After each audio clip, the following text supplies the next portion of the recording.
Bien, bienvenidos. En esta clase vamos entonces a presentar el tema 9, el mercado de bienes en la economía abierta, el último de los temas que vamos a cubrir en este curso. Entonces, como ya os he dicho en el mail que os envié hace unos días, la lectura recomendada para preparar este tema sería el capítulo 9 del libro de texto. Y entonces lo que vamos a ver en primer lugar es un pequeño resumen de lo que vamos a hacer en esta clase. Vamos a comenzar presentando algunas identidades contables, es decir, ver cómo la introducción del sector exterior afecta a las entidades contables que ya hemos visto en el primer tema del curso. Vamos a ver cómo se modifican las condiciones de equilibrio en una economía cuando introducimos el sector exterior. En segundo lugar, analizaremos ya específicamente el equilibrio en el mercado de bienes en una economía abierta. Vale, como ya os comenté, vamos a trabajar exclusivamente con el mercado de bienes. No vamos a trabajar con los mercados monetarios, nos vamos a centrar exclusivamente, si queréis, en la parte de la IS, de la economía. Entonces, eso nos va a llevar a la necesidad de plantear una función de exportaciones, ver cuáles son los determinantes de las exportaciones de una economía, ver cuáles son los determinantes del volumen de importaciones de una economía. Esto nos va a determinar, por lo tanto, cuáles son los determinantes del saldo exterior o del saldo comercial de una economía, es decir, la diferencia entre las exportaciones y las importaciones de esta economía. Las exportaciones las vamos a representar con la letra X, las importaciones con la letra Q. A partir de ahí vamos a introducir estas dos funciones en una condición de equilibrio y vamos a ser capaces de calcular la renta de equilibrio de esta economía y vamos a tratar de derivar análisis, estática comparativa a partir de esa renta de equilibrio. En concreto nos va a interesar el multiplicador del gasto de una economía abierta, lo vamos a comparar con el multiplicador del gasto de una economía cerrada para poder ver cuáles son las diferencias entre uno y otro y por lo tanto analizar las consecuencias del grado de apertura exterior de una economía. Una vez que conozcamos la renta de equilibrio, el multiplicador y cómo depende de las distintas variables que hemos presentado en el modelo, seremos capaces de analizar los cambios en el equilibrio a través, por ejemplo, de la política fiscal o a través de cambios que se puedan producir en la renta del resto del mundo, que como veremos van a ser uno de los determinantes clave del equilibrio de esta economía abierta. Bien, comenzando por lo tanto con los supuestos simplificadores, antes de comenzar con las identidades, y enlazando con lo que os conté cuando vimos la balanza de pagos, vamos a plantear una serie de supuestos simplificadores para tener un modelo lo más sencillo posible, pero que represente de una manera más o menos fiable el comportamiento de una economía abierta. En primer lugar, vamos a agrupar a todos los países con los que tiene relación económica la economía que estamos desarrollando en este término que vamos a conocer como resto del mundo. Es decir, suponemos que existen dos países, nuestro país y el resto del mundo, y agrupamos a todos los demás países dentro del resto del mundo. Por lo tanto, cuando hablemos de exportaciones, estaremos hablando de exportaciones al resto del mundo. Cuando hablemos de importaciones, estaremos hablando de importaciones procedentes del resto del mundo. De la misma manera, cuando hablemos del tipo de cambio de la economía, estaremos hablando del tipo de cambio entre la moneda de nuestra economía y, si queréis, el tipo de cambio con el resto del mundo, que lo podríamos calcular a través del tipo de cambio multilateral que os he enseñado la semana pasada. En segundo lugar, vamos a suponer que no existen transferencias de capital. Vamos a suponer que el saldo de la balanza por cuenta capital es igual a cero, así nos podemos evitar una parte importante de la balanza de pagos que además está sujeto a variaciones especulativas, entonces vamos a olvidarnos de esta parte de la balanza de pagos y vamos a suponer, como también os planteé la semana pasada, que no existe movilidad de factores, es decir, que no hay movilidad de trabajadores, no hay movilidad del capital y por lo tanto el saldo de las balanzas de renta primaria y renta secundaria también es igual a cero. Vale, entonces esa parte de la balanza por cuenta corriente nos podemos olvidar de ella puesto que es igual a cero. En estas condiciones, por lo tanto, el saldo de la balanza de pagos es igual al saldo comercial, es decir, a la diferencia entre las exportaciones de bienes y servicios de nuestra economía al resto del mundo y las importaciones de bienes y servicios procedentes del resto del mundo. Vamos a suponer además dos supuestos adicionales. En primer lugar, vamos a suponer que el nivel de precios de nuestra economía y el nivel de precios del resto del mundo, P estrella, son constantes. Es decir, vamos a trabajar exactamente igual que hicimos en el capítulo 2 o en tema 2, vamos a trabajar en el muy corto plazo, una situación en la cual los precios son constantes y entonces vamos a seguir suponiendo que el nivel de precios de nuestra economía y además el nivel de precios del resto del mundo también permanece constante. Aquí una cuestión de notación, siempre que representemos una variable con un asterisco estaremos haciendo referencia a que pertenece al resto del mundo. ¿Vale? Entonces en este caso P estrella hace referencia al nivel de precios en el resto del mundo. Cuando escribamos, por ejemplo, I estrella, estaremos haciendo referencia al nivel de renta en el resto del mundo. Bien, vamos a suponer además que no solo el nivel de precios de nuestra economía y el nivel de precios del resto del mundo permanecen constantes, sino que vamos a suponer que el tipo de cambio nominal también permanece constante. Es decir, vamos a suponer que no existen variaciones en el precio de la divisa de nuestra economía respecto al del resto del mundo, y esto supone que el tipo de cambio real que definimos la semana pasada como el producto del tipo de cambio nominal multiplicado por el nivel de precios dividido por el nivel de precios del resto del mundo también permanece constante. Esto es importante porque, como vimos la semana pasada de una manera rápida, el tipo de cambio real mide la capacidad competitiva de una economía respecto al resto del mundo. Recordemos que cuando se producen variaciones en el tipo de cambio real, se está produciendo variaciones relativas en el tipo de cambio nominal, en el nivel de precios y en el nivel de precios del resto del mundo, y eso significa que nuestra economía es capaz de exportar más si el tipo de cambio real disminuye, o es capaz de importar menos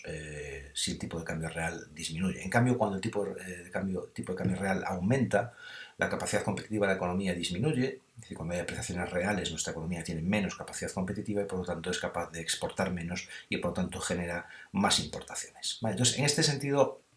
nos vamos a mover a una situación en la cual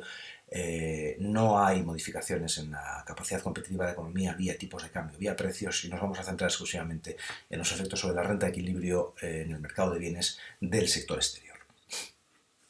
Bien, presentemos entonces algunas entidades contables derivadas de la introducción del sector exterior. Si recordáis, cuando en el tema 1 analizamos las principales entidades que se derivan de la contabilidad nacional, decíamos que el equilibrio en la economía tiene que darse necesariamente cuando la oferta de bienes y servicios es igual a la demanda de bienes y servicios que se realiza en esa economía. Cuando tenemos una economía cerrada, la oferta de bienes serán los bienes producidos en esa economía, y mientras que la demanda de bienes sea la demanda de bienes de consumo por parte de las familias, la demanda de bienes de inversión por parte de las empresas y la demanda de bienes y servicios que realice el sector público en el marco de su actividad diaria. Bien, cuando tenemos una economía abierta, dentro de la oferta de bienes y servicios tenemos que incluir aquellos bienes y servicios que han sido importados, que son, por lo tanto, bienes que han sido producidos en el resto del mundo y que han sido traídos a nuestra economía. Y cuando sumamos la demanda de bienes y servicios en nuestra economía, no solo tenemos en cuenta la demanda de consumo, bienes de consumo por parte de las familias, la demanda de bienes de inversión por parte de las empresas y la demanda de bienes y servicios por parte del sector público, sino que también tenemos en cuenta la demanda procedente del resto del mundo, vía exportaciones. Por lo tanto, si ahora reordenamos esta condición de equilibrio en la cual la oferta de bienes y servicios, bien sea oferta producida en nuestra economía o oferta procedente del resto del mundo, y la igualamos a la demanda de bienes y servicios que recibe nuestra economía, bien sea demanda de bienes de consumo, de inversión en gasto público o bien demanda procedente del resto del mundo, fijaros que reordenando llegamos a la habitual condición de equilibrio en la cual el nivel de producción es igual a la suma de los componentes de la demanda del gasto, donde tenemos aquí las exportaciones netas de importaciones. Bien, entonces, partiendo de esta situación o de esta condición de equilibrio, vamos a definir un concepto nuevo que es el concepto de absorción interna. La absorción no es más que la suma del consumo, la inversión y el gasto público, es decir, la suma de estos tres términos. ¿Qué es lo que mide, qué es lo que trata de aproximar esta absorción interna? Bien, mide la necesidad de bienes y servicios que tiene el sector interior de nuestra economía, es decir, las familias que tienen necesidad de bienes y servicios para satisfacer sus necesidades, las empresas que tienen una necesidad de bienes de equipo para satisfacer sus necesidades de inversión y el sector público que tiene una demanda de bienes y servicios para realizar sus actividades. Bien, entonces la suma de estos tres términos vamos a denominarlo absorción interna. Por lo tanto, puedo modificar la condición de equilibrio de esta manera: el nivel de producción, el PIB de la economía, será igual al nivel de absorción más las exportaciones netas. Si ahora paso la absorción al lado de la izquierda, lo que tendría es que el nivel de producción menos la absorción, es decir, la diferencia entre el nivel de producción y la demanda interna de nuestra economía, es igual al saldo comercial, es decir, es igual a la balanza por cuenta corriente. ¿Vale? Bajo estos supuestos simplificados que hemos planteado, sabemos que el saldo de la balanza de pagos es el saldo de la balanza por cuenta corriente. Bien, fijaos entonces que si el grado de absorción es mayor que el grado de producción, es decir, si la economía está demandando demasiados o muchos bienes y servicios en relación a la producción de esa economía, necesariamente se va a generar un déficit por cuenta corriente en nuestra balanza de pagos. Es decir, si el nivel de demanda es alto en relación al nivel de producción interna, se genera un déficit por cuenta corriente, dado que tenemos que acudir a las importaciones para cubrir estas necesidades de demanda.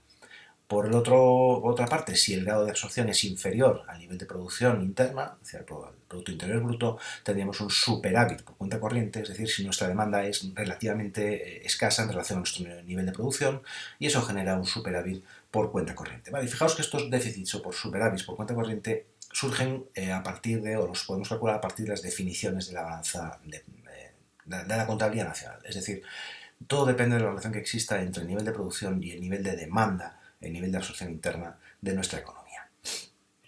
Además, dado que en este modelo estamos suponiendo que no hay renta primaria, no hay renta secundaria, por lo tanto la renta nacional bruta disponible va a coincidir con el Producto Interior Bruto y con la renta nacional bruta. Aquí os remito al tema 1 del programa, al capítulo 1 del libro. Entonces, en esas condiciones sabemos que la producción, que es igual a la absorción más el saldo de la balanza por cuenta corriente, es igual a la renta nacional bruta y por lo tanto igual a la renta nacional bruta disponible, lo cual nos lleva al concepto de ahorro, como sabemos. Si recordáis, la renta nacional bruta disponible se destina esencialmente a dos usos, es decir, el consumo por parte de las familias y aquello que no es consumido es ahorrado. Es decir, esta renta nacional bruta nos está aproximando, nos está diciendo cuál es la cantidad de recursos disponibles que tienen las familias para dedicar al consumo y para dedicar al ahorro. Por lo tanto, si yo ahora despejo el ahorro en esta condición, obtengo que el ahorro es igual a la renta nacional bruta disponible menos el consumo. Bien, ahora reordeno términos sabiendo que la absorción es consumo más inversión más gasto público, sabiendo que la renta nacional bruta disponible es consumo más ahorro. Yo puedo calcular lo siguiente: la renta nacional bruta disponible menos el consumo menos la inversión necesariamente tiene que ser igual a las exportaciones netas, es decir, tiene que ser igual al saldo de la balanza por cuenta corriente. Es decir, combinando todas estas condiciones obtengo necesariamente esta condición de aquí. Por lo tanto, dado que la renta nacional bruta disponible menos el consumo es precisamente el ahorro, fijaos que lo que tengo es que el ahorro menos la inversión, es decir, el gap que exista entre la cantidad de ahorro generado por las familias y la inversión de esta economía, necesariamente es igual al saldo comercial, es decir, a la balanza por cuenta corriente de esta economía. Lo cual nos lleva a una relación muy interesante entre el saldo de la balanza de pagos